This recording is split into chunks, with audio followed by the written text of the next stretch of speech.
இந்த போராட்டமான காலத்துல உன்னை நான் சோதிக்கிறேன்.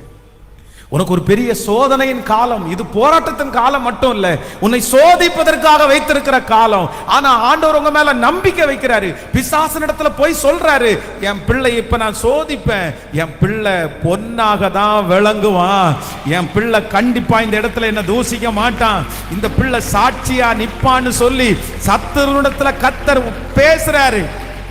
உங்களை வச்சு கர்த்தர் பிசாசனிடத்துல டீல் பண்றாரு. இன்றைக்கு இந்த சத்தத்தை கேட்கிற ஏதோ ஒரு சகோதரனுக்காக, சகோதரிக்காய் கர்த்தர் தீர்க்க தரிசனமா சொல்றாரு, மகனே, பிசாசு கர்த்தருக்கு முன்னாடி வந்து நிக்கிறான்.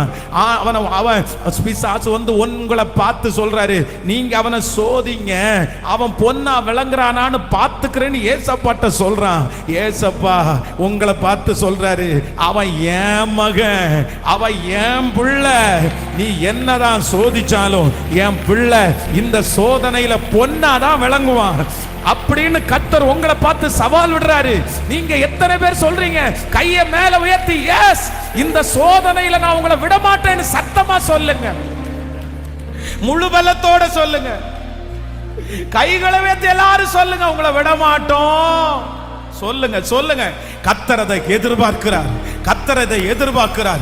சொந்தக்காரங்க திட்டட்டும் பரவாயில்ல ஆண்டவரே, தீமை வரட்டும் பரவாயில்ல ஆண்டவரே, நான் வலதுபுறமும் இடதுபுறமும் சாய மாட்டேன். சொல்லுங்க, ஆண்டவரை பார்த்து சொல்லுங்க, என்ன வந்தாலும் நான் உங்களை விட மாட்டேன், உங்களை விட்டு கொடுக்க மாட்டேன், உங்களை விட்டு தூரம் போக மாட்டேன். ஹல்லேலூயா.